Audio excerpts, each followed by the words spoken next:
Hello, everybody. It's Ken from Neon Goldfish. We used to consume all our video through the television. Nowadays, we spend countless hours on platforms like YouTube, Facebook, Twitter, LinkedIn, Instagram, you name it, watching endless hours of video. So how do we go about leveraging these platforms to tell the story of our brands? How can we use video to attract new customers to our businesses? In this episode of the Neon Noise podcast, we host Doug Dibert from Crossing River Studios for a chat about video production and video marketing. Doug's a wealth of knowledge when it comes to video, so when he agreed to come on the podcast, Justin and I were super pumped. In this episode, we cover the future of video marketing, tips for the do-it-yourselfers out there, the video production process, and what to look for when hiring a video production company, along with some other things. We hope our conversation with Doug will get you excited about integrating video into your marketing and sales efforts and give you some valuable insight on how to get started. Enjoy.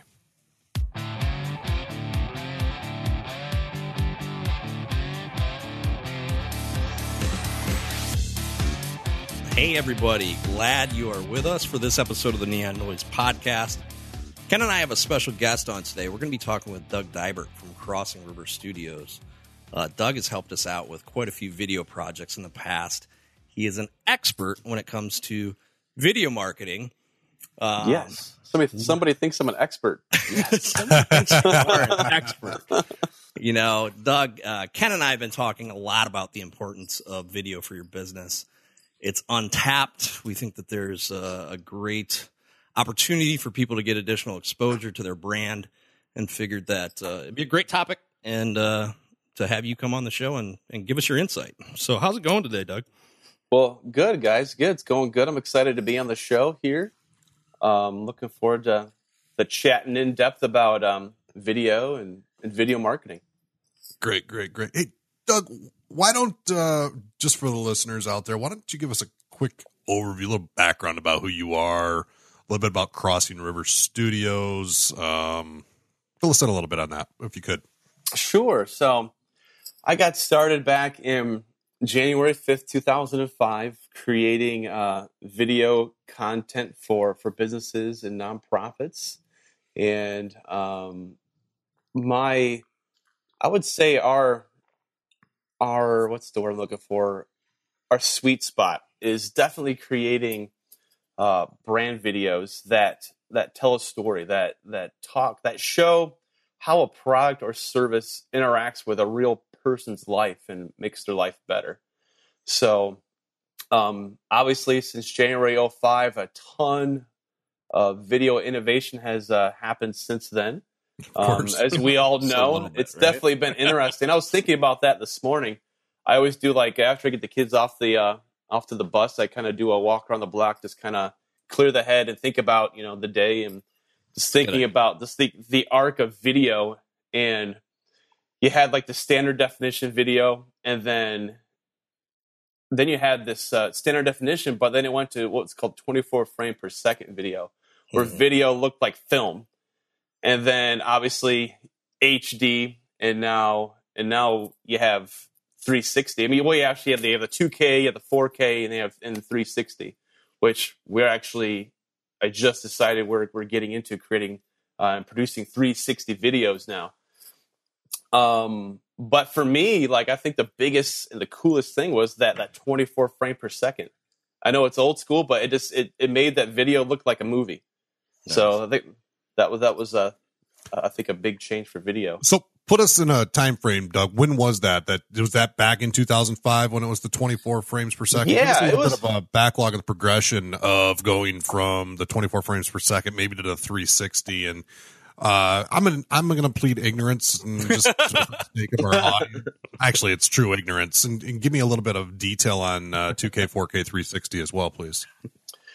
So yeah, 4K. So I remember I graduated from the University of Toledo film program in 2004.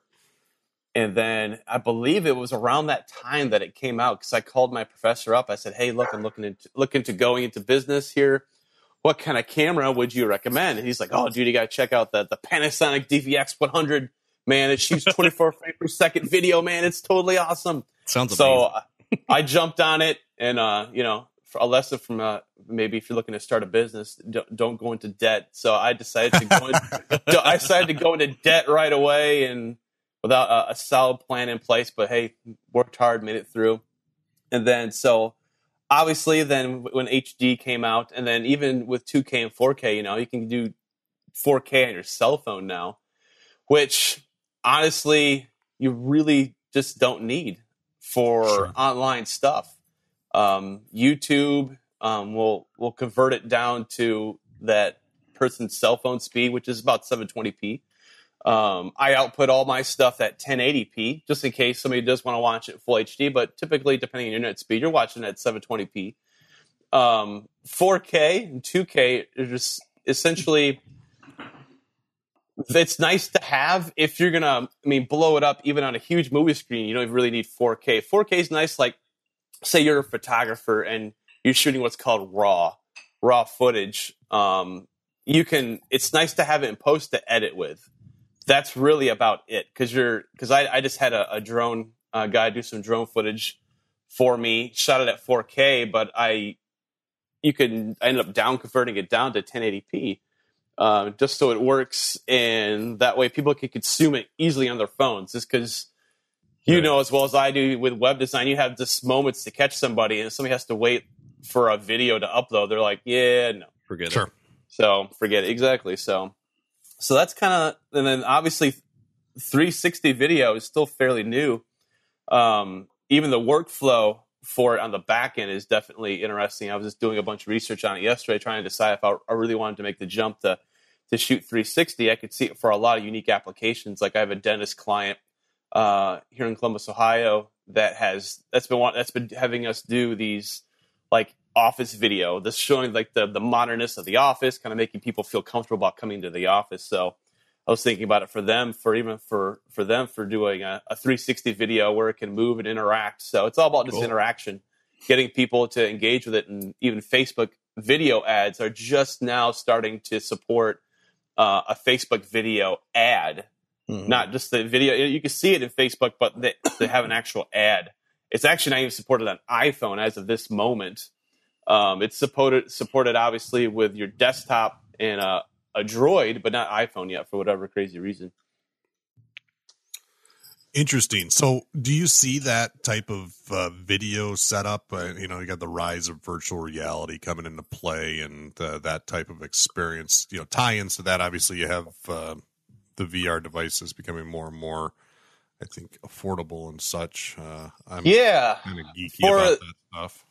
For the average, the person that's the average consumer, VR it's obviously pretty immersive experience, but when somebody's on their Facebook page, or if they're on Instagram or Twitter or whatever social media platform, they're not gonna, hey guys, hold on 1 second, I'm gonna pop out my gigantic VR thing and put this on my head and watch this ad. So it's all about getting that attention. You have like 2 to 3 seconds to grab somebody's attention as they're thumbing through their stuff. Yep. So to have their thumb hit on your thing and then all of a sudden it spin and move and have somebody talking. So it's definitely pretty cool stuff. Which is why we're considering doing it. But to be honest with you, you can have all the technology in the world, but if you're not creating content that engages, people are going to not be interested. That's really the bottom line. Anybody can go out and get the stuff that we have. They can go out, like the camera I'm looking to get for 360 costs $345. And there's a lot of other stuff in the back end and that I got to get to obviously make it work. But but it's getting cheap. It's getting really low. Like when Star Wars Episode 1 shot with was one of the first films to shoot digitally, and a lot of that same technology is, it's in your iPhone. But when it came out to be digital, Steven Spielberg and George Lucas were like, the game's changing. It's no longer going to require hundreds of thousands of dollars for somebody to make a film. Content now becomes king. Sure. So as a business owner or as a nonprofit, you really do have some powerful tools in your hand to create some content. but the content has to be engaging. That's the number one thing. It has to be engaging. Making a video for the sake of making a video isn't going to do anything. It has to be engaging, and it has to hit targets. You have to set a target for it. Absolutely. Now you bring up a bunch of awesome points there, Doug, and that makes me wonder the direction, because you have advancements in technologies, we have advancements in platforms, so the equipment cost is coming down, so the barriers of entry there are reduced. We have platforms like Facebook, YouTube, Vimeo, Instagram, Twitter, all these different places we can place video to get in front of different audiences. LinkedIn, yeah. What's the future? I mean, what do we see? Maybe short term, long term. I mean, long term might be a little bit harder to project, but immediately right now, I mean, where are we at now, and where do you see the video marketing trends headed? I mean, even it's video, man. I mean, engaging video content. That's where it's really, I'm just saying that just because I do it for a living, Sure. But that's really where it's going. Facebook is actually testing walls that have no text. They're all just all video. Interesting. But I mean, so if I'm completely new to video, where do I start with all that? Depends on what you want to do, what your goals are. If, like, say you're a DIY person and you wanna you're kind of wanting you're loving the video thing, but you don't know where to start. I mean, the biggest thing is, like, if you want to do a video yourself, you got to take into consideration a few things. First, obviously, the cost of entry, but the cost of entry is actually pretty cheap. There's a couple of thing you can get software now, like Pinnacle Studio has a great video editing software you can get for $59, and it has enough tools and bells and whistles that you can at least start chopping up some stuff and put some calls to action in. And then Rode has a great a microphone you can attach right to your cell phone, and gets really great audio, which is important. I mean, iPhones make great video, and I've seen people who have posted short films that they've shot using just the iPhone. And the business owners are like, "Oh, this is awesome! I can make movies. I don't need a video company to do this. I look at this guy. He's making a video with his cell phone. It looks just like a movie." But what they don't show in the back end is that they have a sound engineer. They have a guy as a director of photography. They've got big things flagging off lights so the light looks good. I mean, there's a whole bunch of stuff that it's an illusion you're seeing that, great, I can hit record on my cell phone, but that guy's cell phone also has a whole bunch of really expensive lenses he's attached to his iPhone to get different shots. So it's all an illusion, people. It's all So if you had a 360 view, you could see all the people behind that camera. So good stuff. I think I went off on a rabbit trail. No, that's good stuff. Did I not? Okay, good. Yeah. As far as the do-it-yourselfers, because we want to touch on obviously Crossing Over Studios, your professional video production studio, and with that you have that equipment that you speak of that takes that to the next level. The thing that popped in my head when you said that is I wonder why the video that my wife shoots of the kids why doesn't it look eating like spaghetti at the dinner table, why doesn't it have the dramatic effects that those movies you put like some did, gladiator music behind it, That would be awesome. right? Are you not entertained? So we talked a little bit about the do-it-yourselfers and some things, and you mentioned Pinnacle Studio and a type of microphone there that you can hook up to the cell phone, and we'll include links to those in the show notes for any folks interested in referencing what Doug brought up there. Talk to us a little bit, though, Doug, about you got the do-it-yourselfers, and I see these posts on the internet. Most of them are Pinterest fails, where someone sees a picture on Pinterest of a baby with a diffused background with lights and stuff, and they try to recreate it themselves. It looks horrible, right? Yeah. In the event that the do-it-yourselfer out there is shooting video and their final product's not quite turning out to be the representation that they hoped it would be, or they're not satisfied with putting that out with their brand on it, they obviously would seek the professional services of someone like yourself, correct? That would be the hope, that they would wise up, but Well, some we people hope so. some people are a glutton for punishment. Sure. And, it's kind of like, again, I was thinking about that this morning too. It's kind of like you have say you got this cut. You have a pretty deep cut on your arm or your hand, and you're just like, oh crap, I don't feel like getting stitched. I don't want to pay for somebody to stitch my arm up. You know what? I'm just going to go on YouTube and figure out how to do it. It's going to hurt. It's going to be painful, but I'll save some money. Only I might waste a bunch of time. I might get infection. I might get infection, and I might have to go to a professional and say, please fix the mess that I just created. My arm's turning green. But hey, I can give it a shot. So, and for DIY, you can do it in some applications. Not everybody. Yet you don't have to have professionally done all the time. Obviously, if you're just doing a simple, say if you're a nonprofit, and I've given some talk to some nonprofit group leaders, and they say, hey, you know what? If you've built an audience, Facebook Live is an incredible tool to talk to your donors about what you're doing. That way, your donors can see, hey, here's where my money's going toward. Here's where my money is affecting.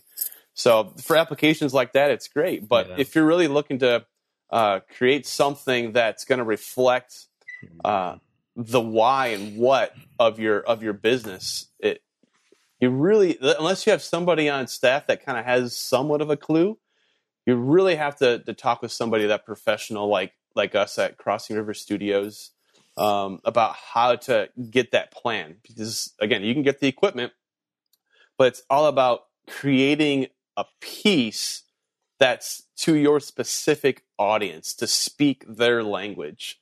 Because if you're not speaking their language, your message is gonna get lost in translation. Sure. Absolutely. No, and you bring up an interesting point, because there's the Facebook Live videos, they even require some planning. Unplanned Facebook Live video shoots. I think Antonio Brown proved that this past weekend, that maybe that's not a good idea, right? Correct. Have a little thought put into what you're going to say when you flip that camera on, or what might be said in the background. But in the same sense, you bring up planning in having the who, what, when, where, how, why. Yeah.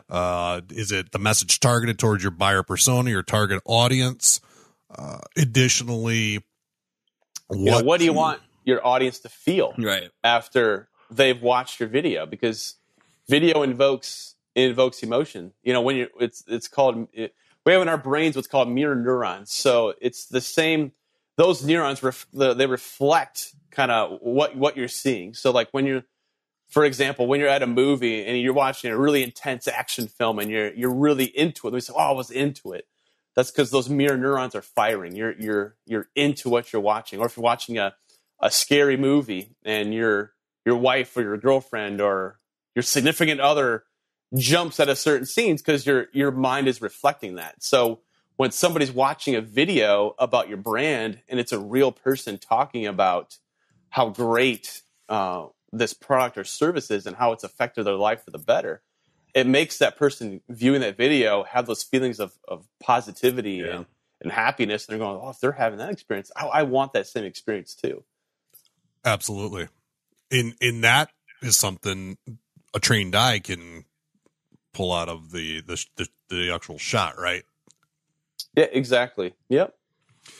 Awesome. Now, with regards to that, what, we talked about the plan, the process, and you have some insight there, but you kind of have a process that you go through when you're making a video or someone's approaching you. Can you talk a little bit about that process? And also, Sure. I want to segue. It's kind of a two-part question. What your process is, and then also touch on when someone has reached the point where they say, okay, this do-it-yourself approach is not for me. I'd like to go to the doctor and have this wound stitched and the green stuff taken away. My green arm. My green arm. I'm not the Hulk. What should they be looking for when they hire a video production company? Sure. So my process first is sitting down or having a phone conversation about what the needs are. what exactly are the targets that they're trying to reach, because that will determine, because there's a lot of different applications out there, right? There's many different ways to approach it. And with that first initial meeting, learning about what their targets are, what their needs are, and then I can give them a good range as far as what their budget, what their costs are going to be associated with creating that video piece. And if that's a good range for them, we then set up a face-to-face meeting, and then with their key people, all the people who are going to be affected, all the people who are going to be kind of involved with creating this content, and who is it going to primarily benefit? Because especially if it's you're creating video content, which is huge right now, for your sales team, your salesperson, to get them in on the conversation to talk about what their pain points are. What are the objections that they're getting from their potential clients? So we can create essentially a video that hits on all those objections that they're getting. And then once we do that, we'll start planning out. Once we have that meeting, we can get a real solid idea of what exactly the budget's going to be, and then begin setting if that cost works for them. We start talking about film dates and start really nailing down the creative.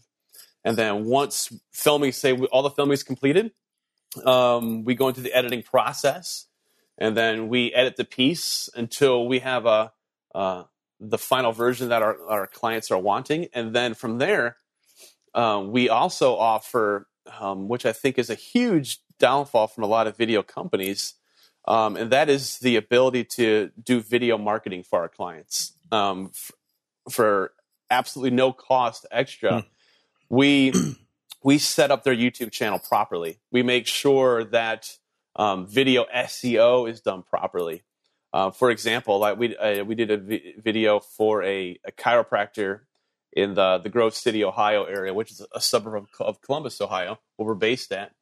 And he wanted to specialize. He wanted to do stuff with pediatric chiropractic care. So within the video, we had him say, "Pediatric, hi, we're Tree of Life Chiropractic. We're a chiropractor. We are a chiropractic company. We do pediatric chiropractic care in Grove City, Ohio." So with those words, when they say those words within a video, they become keyword optimized. And the only way they become keyword optimized is if you upload or correct transcriptions on the back end of YouTube. YouTube doesn't have the best transcriptions for closed captioning. And kind of as like a thank you from Google, if you correct those, or if you upload a transcription, we transcribe, or if it's a shorter video, we'll go through and correct all the words so they're actually the real words being said in the video. Those words become keyword optimized. And when we uploaded his video, built out his YouTube channel, his video got on the front page of Google, not just the video search, but the actual front page for his search terms within 10 minutes. Nice. That's the power of a video that's planned out, that's keyword optimized on the front end and on the back end. And on a YouTube channel, YouTube is obviously extremely powerful, second most searched search engine in the world right now, right, just underneath Google itself. And Google owns YouTube, so Google, you're probably seeing even video search results now on the front page, because obviously they like that revenue from ads. And that gets me to, if on the back end of your YouTube channel, there's a little box you have to click that won't allow advertisers to advertise on your videos so they can monetize it. I can't tell you how many clients who I've worked with had a YouTube channel that just wasn't built out properly at all. They just uploaded the video just for a hosting and had ads turned on. For my clients, if they wanted me to, if they have competition that has videos on YouTube, I could see if they don't have ads turned on. And if they have ads turned on their videos, I could tell YouTube through a Google AdWords campaign, "Hey, Google, I want my 30-second video to play before my client's video, before my competition's video."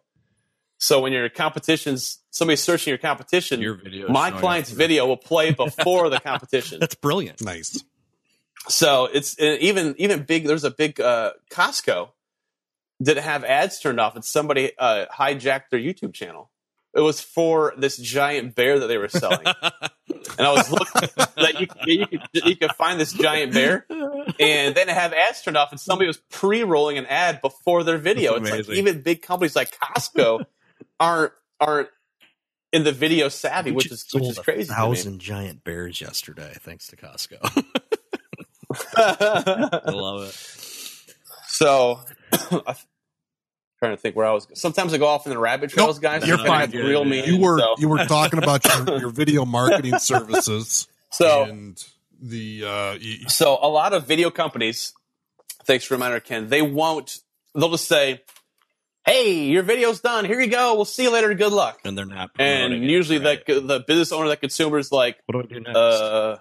what do I do now? I'll put it on my website. And then they get pissed off because of course their video's not hitting their target and it's not converting. Yeah.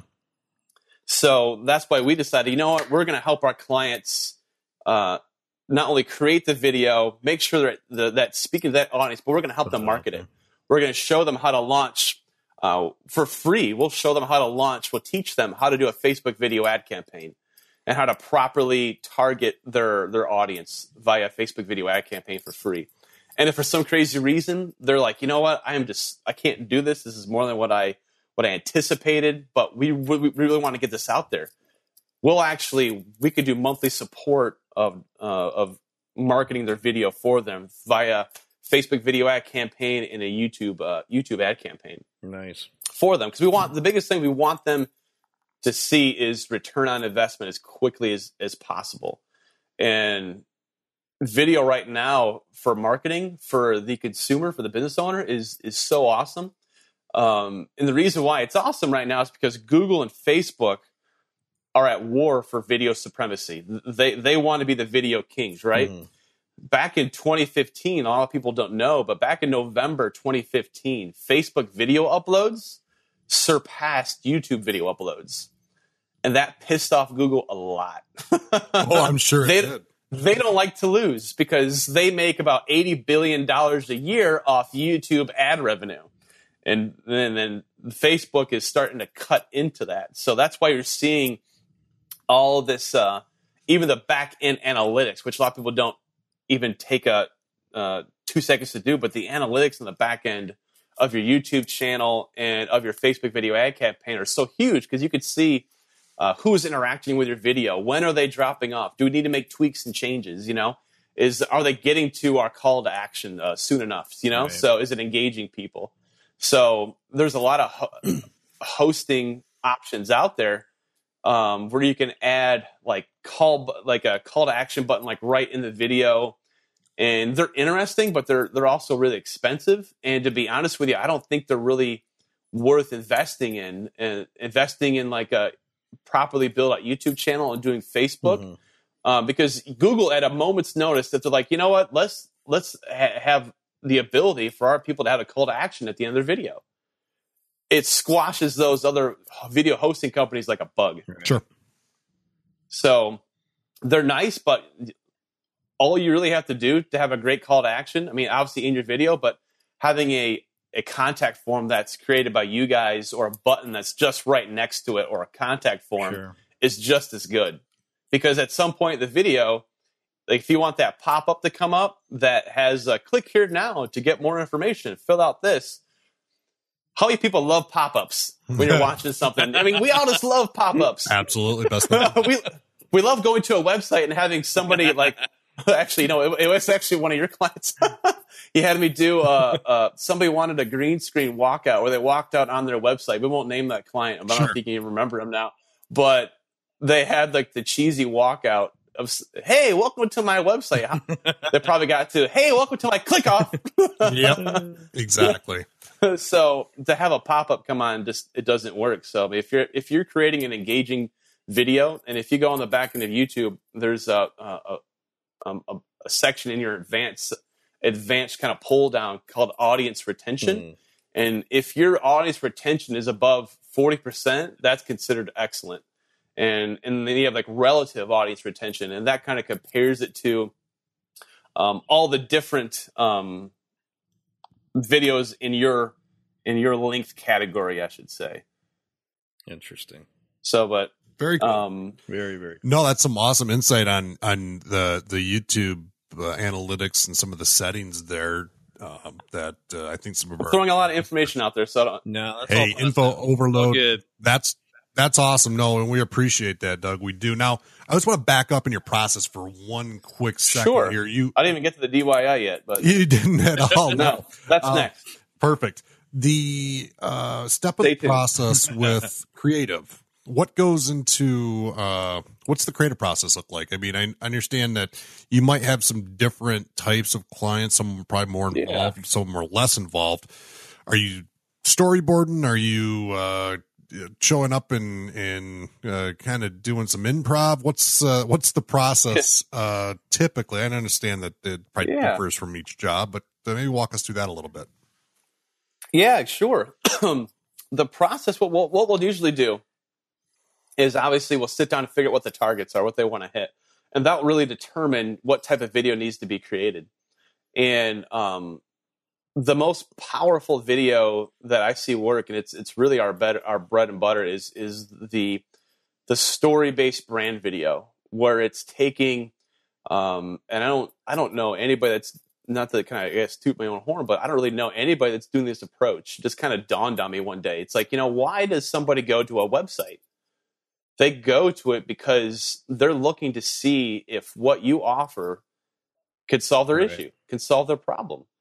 And having a video that tells the story of how what you do creates somebody's life better is huge. And what we do is I like have my clients think of their 3 or 4 top demographics that they want to go after or that they currently do business with. They just say, you know what, think of like a couple of your bread and butter clients, and think of a clientele that you want to do business with, that you've done business with in the past, but you're like, man, I want more of those clients. That would just be incredible to have them as a client. So, and what I do is I take those 3 or 4 individual stories about that product or service, and I'll sit down, I'll meet with them, and I'll interview them.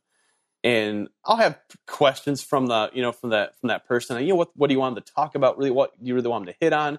Because usually when you ask somebody in the video, people think, they're going to say no. Most people, honestly, 99.9% of the time, people say, oh yeah, sure. Especially if they're happy. If they're a happy client that you've done business with in the past, they're like, totally, I'll definitely help you out.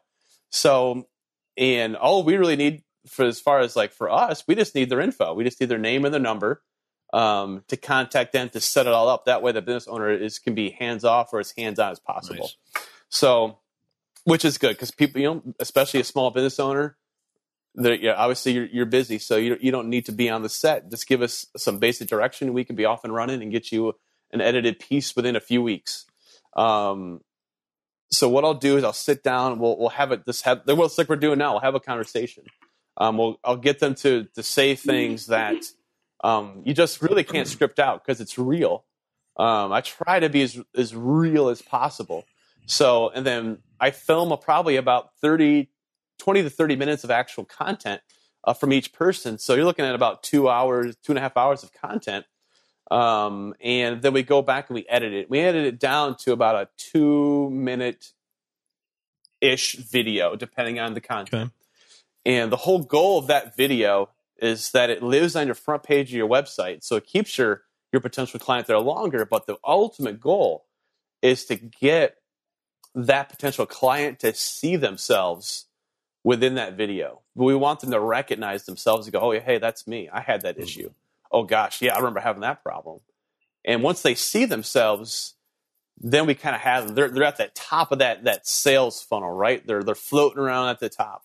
So from there, we actually create another video about the 3 to 4 different people. We'll create break-off videos from those different people, which is another 1:30, possible 2 minutes in length. And we'll go deeper into how that company or that person solved their problems. So they're further going down the sales plot line. They're discovering more about that person, and they're liking more. So they're watching that video and, again, just going a whole lot deeper into it. And then that's where you really hit them with the contact form, the call to action to move forward, because they're going to like what they see. Yeah. So that's kind of the creative process in the back end. But sometimes animation videos were popular for a while, but honestly, it's my clients that see the biggest return most quickly is this approach and this style of video where you're using real people. It kind of goes back to, the Amazon reviews. You're reading reviews from real people. So video just not only are you getting as real people, but you're getting to see that product in action, that service in action, because what you're doing is you're intercutting the story with those 3 or 4 different people. You're kind of going back and forth with all the different demographics, but you're also putting what's called B-roll content. For those of you that don't know what B-roll is, it's essentially video that goes over the talking people. So it's video of your product or your service in action. So they're seeing the actual job being performed, or they're seeing that product being used by that person that's on camera. I love the fact that you're creating a new video you're creating different videos for that buyer where they're at in the buying cycle. That's awesome. Yeah, it just kind of dawned on me one day. It's like, they're seeing the video, they're liking it. I mean, people, they're not. I think people, when they go to a website, they see a kick butt website made by Neon Goldfish, and they're on the site and they see the video, they're engaging with it. People are looking for reasons to do business with you. They're not looking for reasons to not do business with you. Sure, absolutely. That's why they're there, right? So, yeah, that's why they're there. They're looking. They're hoping what you do can solve their problem. So by having that video on there, it amplifies it, because people learn in 3 different modalities. You have the visual learners, you have the audio learners, people who learn by listening, and you have the kinetic learners. And those type of learners learn by visually, seeing somebody do something, and also by touch. And then I was just kind of exploring that a little more in depth, and just did a Google search on it, just trying to find more about kinetic learners, and ended up at the emailing back and forth with some people over at LSU that specialize in creating that type of learning content. And I emailed and I said, hey, look, what do you think about video for these types of learners? And they're like, oh, video is huge for those types of learners. And it made me think of that potential client. Your potential client may be a reader.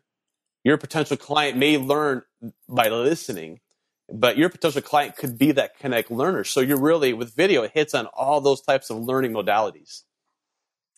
No, that's awesome, and a great point made. And Justin and I, we talk a lot about that buyer's journey and the different stages that a consumer goes through when making a decision, and in focusing in on those challenges, those pains, is super important to connect with them right away. And video does so much more than text. I mean, sometimes we search for just a well-chosen photo, and video is just that next step up. And then to further drill down into that buyer's journey is a spectacular approach to, again, I don't know anyone that doesn't like to, or wouldn't opt for the video. Obviously, some people do like to read, and the only complaint I ever get from video versus text is you can't scan a video as easily as you could a page of text. But in the same sense, I still sit through a video and watch that over reading, especially if it's poorly formatted text that we run into. Yeah, I did a big talk for some nonprofits that I mentioned earlier, and how I opened up my talk was, one of the things we do is we have each video professionally transcribed. Really powerful video that I made for a company based in the Netherlands, and they're a membrane capacitive deionization company, and just really cool things with water. We just did a really kick butt video for them. And anyway, so I had it transcribed, right? And it's just this gigantic block of text. And on the overhead screen, I just said, all right, guys, before we get started, I just want you to take a second and just read this really quick. and I popped this thing up. And the second I popped it up, they all go, "Oh gosh!" No. They all groaned. I said, "Don't worry." I said, "Guys, it's just really important to just read it." So I gave them like 30 seconds to a minute, and I just said, "All right, guys, I'm joking." But I said, when people go to your website and you have that text on there, your potential donors are going, "Oh crap, I don't want to read this," or your potential business clients going, "Oh man, I just want to find what I need. Yeah. I don't want to read a gigantic block of text." Exactly. My boss is telling me I got to get this solution solved like now, like yesterday. So yeah, that's the same feeling people get when they see a giant block of text. They just get like they get bummed and disappointed. Right? Sure. Yeah, there you go. Answer my question quickly and get to the point. Get to the point. Yeah, that's what we all are. Yeah. Yep. So, and then for the answer your question about the DIY stuff now, if you try DIY, and some people are even interested in having a potential hiring somebody to maybe be on staff, but even to make that an investment, to have somebody that's actually knows what they're doing, and to make the investment in with the equipment that you need, you're looking at a minimum investment of $150,000 at minimum to get somebody that actually knows what they're doing and the equipment that you need. We use like the equipment that I have. It's about $50,000 to $60,000 in equipment to create that content. Yeah, so, let alone the time that you have involved in doing it. Then that's the most valuable asset. Money. If you're a business owner, you're already smart. If you're listening to this podcast, you crave information, right? Because your time is valuable. You're listening to this podcast where you're cruising into work because you want new and creative ideas. So when you're gonna try to waste time on creating something, you can't get that time back. You can always make more money, but you can't get your time back. And I guess an offshoot of that, it's like you can even think of like, I was just thinking about that the other day. It's like, gosh, my kids, I have 4 kids, ages 8, 6, 4, and 1. I said to my wife, I said, we really only have like 10 years with these kids. And she's like, wow, you just made me really depressed. Have another one, Doug. So, but even like, what's your answer? Yeah, that shop is closed. That shop is closed. But even think about it. Even with your business, it's like how many you only have. Like what if you're a business owner or a salesperson, you have 8. If you're a real go-getter, maybe 10. If you're nuts, 12 hours in a day to really accomplish the things you want to get done. Why waste your time with clients that are tire kickers that have maybe gone to your website, they've read stuff like, oh, you know what, I'm kind of interested. The nice thing about video is when they're watching that video and they're really engaging, if they fill out that contact form and they decide to engage because they watched that video, for that salesperson, it's already a warm lead. You're not going to spend a million years trying to beat them over the head with facts. They're already warmed up. So say you've done this video yourself and it's like, oh, gee whiz, I've wasted a week of my time. I've ignored my family in the evenings. I'm trying to edit this video and it's just not turning out. Or you have somebody on staff that maybe you think could possibly be that person. I do offer personal consulting services. I can consult with that person either on an hourly, a daily, or depending on how long you need me for, I can do it even for a week or even longer to really help you create that video plan that you need. And if that person you have needs training on how to actually film something properly and how to actually do it, I can do that as well. So, and I literally just started offering that maybe about a week ago. So awesome. For those DIY people that are tired of the DIY grind and it's like, you know what, I need to go to the next level. Let's do this thing. I could definitely help them out and consult with them on creating the content that they need. So very helpful. Now, Doug, what about the person who doesn't want to take that leap? Because it is a sizable investment. You just outlined $100K plus time. It is. And so they make the transition from, do it yourself. This isn't for me. However, I don't want to hire someone, or I don't want to tag a particular member of my staff as you're going to learn how to shoot and edit video, and then get mad at them if they suck. Correct. And so then the obvious next step would be outsourcing this to someone like yourself. Yeah. What are some tips that you could provide the person making that step? Sure. In what should they be considering? How should they approach? What warning signs or red flags, green flags that either they found somebody great or found someone that maybe they should pass on? When they're hiring a professional video company. Definitely. Well, obviously the first thing you want to do is look for real people reviews. If they've been established for a while, they're going to have reviews from past clients. So you want to see if they have credible reviews, if they have even video reviews. We have video reviews on our website. And the other thing is you want to look at their portfolio. Really check out their portfolio and find some videos that you like. If you're looking at their portfolio and you're like, well, I think they can do it, but I'm not sure, then you just need to move on because you don't want to waste your time.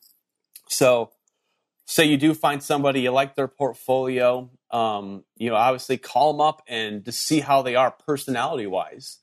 That's a huge one because they're going to be working with you. They're going to be working with a person on your team or your staff. You want to make sure that their personality, that they're going to actually be collaborative with you and not just create something that they think you need, but something that that the video piece that they're going to create is going to hit your target. That is so important that they are collaborative with you. Now, I mean, that doesn't mean that they can't give you advice. I mean, take their advice. They've been doing it. They know what they're doing. Take advice. But if they're snappy with you or if they're just not that personality mesh, you'll get a feel just even talking over the phone with somebody. If they're not that right personality mesh. So, and then you want to get a budget range, don't give away some clients will ask, well, hey, do you have a budget range in mind? I wouldn't reveal that range right away. I would have them tell you what kind of range you're going to be in. Because sadly, you get a lot of video companies out there that'll just try to jack their rate up on you. And once they know what you're willing to spend, I'm willing to spend $10,000. Well, you're in luck because the video you want is like $9,500. I that's so what a coincidence. That's great.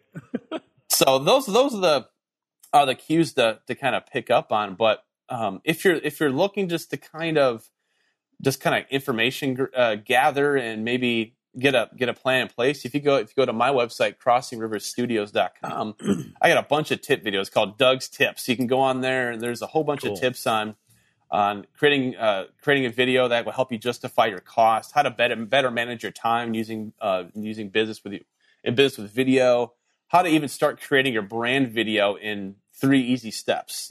I have blog tips like that on video blog tips where it's me actually teaching on it. And if you go to the site, crossingriverstudios.com, and on the front page, we actually have a video I just did. It's on the top 3 trends in 2017 that I'm seeing for video that I did a bunch of research on.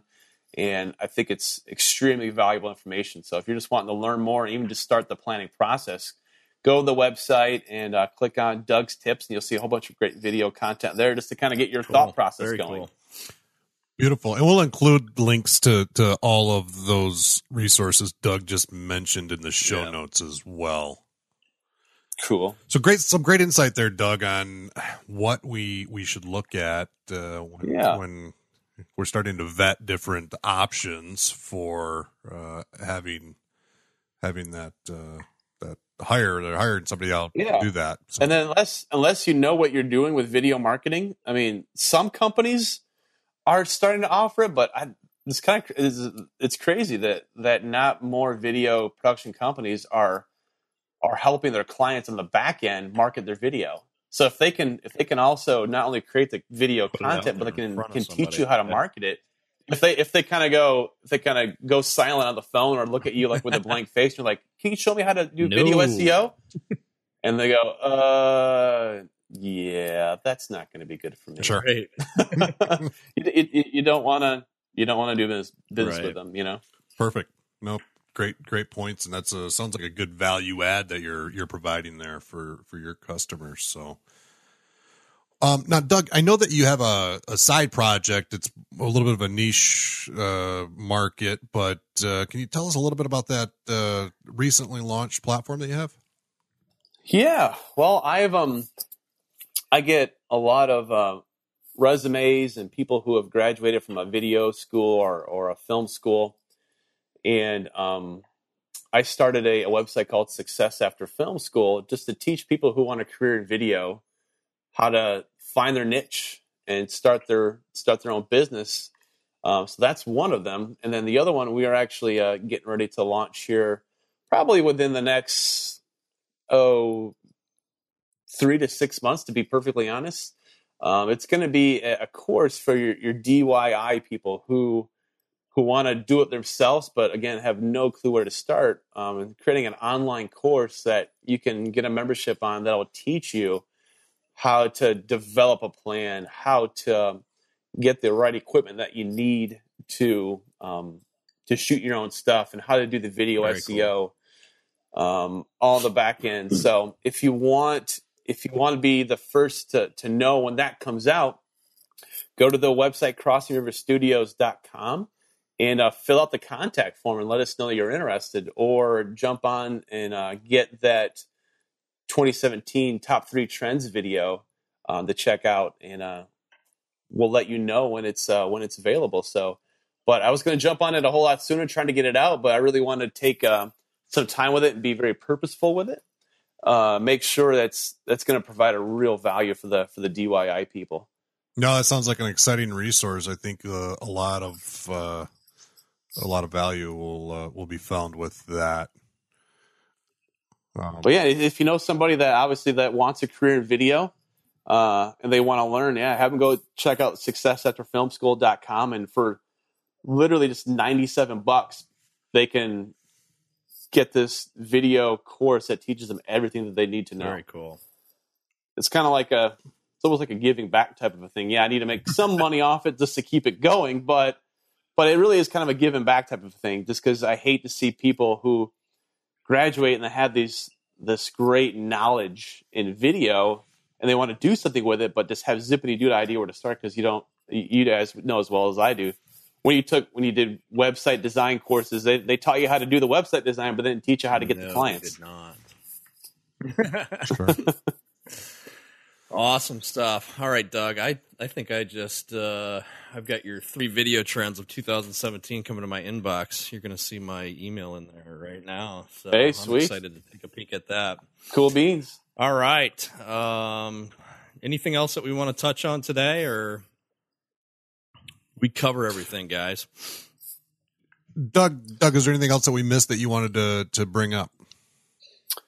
Not off the top of my head. I think we hit on a lot of unique things. And if you're out there and you need help with video, go to crossingriverstudios.com and fill out the contact form. And if you want to just like consulting, let me know. I'd be more than happy to talk with you and help you get started with video.